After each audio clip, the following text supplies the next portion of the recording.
तर भाजपच्या कार्यालयामध्ये देखील आता जल्लोषाचं वातावरण पाहायला मिळत आहे। भाजपचा मुख्यमंत्री होणार असा दावा भाजपच्या नेत्यांकडून देखील केला जातोय।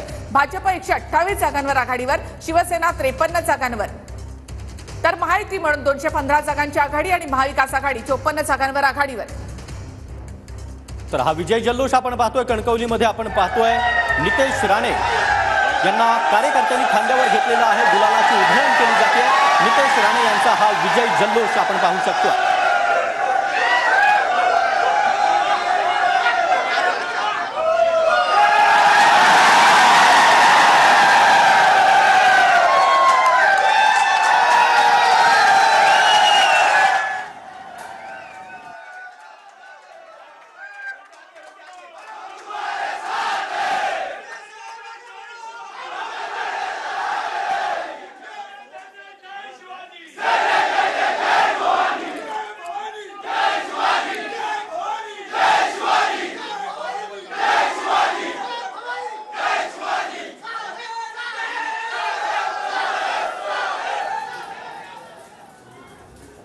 तर नितेश राणे यांचा विजय जल्लोष। तर दुसरीकडे कोथरूडमध्ये देखील आपण पाहतोय चंद्रकांत पाटील यांना आता कार्यकर्त्यांकडून पेढे भरवले जात आहेत। कोथरूडमध्ये चंद्रकांत पाटील आघाडीवर आहेत। भाजपचा महायुतीचा हा सर्वात मोठा विजय, ही दृश्य आपण पाहतोय। नितेश राणे यांचा हा विजय जल्लोष, भाजपचा झेंडा नितेश राणे हे फडकावताना दिसत आहेत। कार्यकर्त्यांनी नितेश राणे यांना खांद्यावर घेतलेलं आहे। गुलालाची उधळण आता राणे यांच्या कार्यकर्त्यांकडून केली जाते आहे।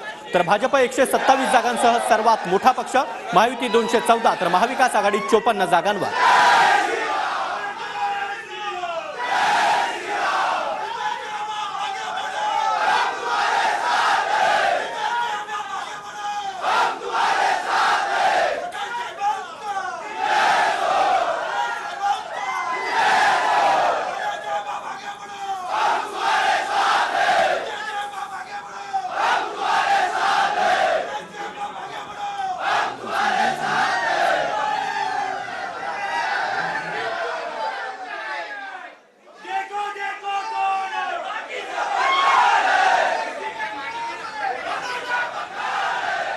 तर हे दृश्य आपण पाहतोय नितेश राणे यांचा हा विजय जल्लोष। नितेश राणे यांना खांद्यावर उचलून घेतलेलं आहे आणि राणे स्वतः गुलालाची उधळण करतायत। कार्यकर्त्यांनी घेतलेल्या मेहनतीचं हे फळ असल्याचं नितेश राणे यांनी म्हटलंय।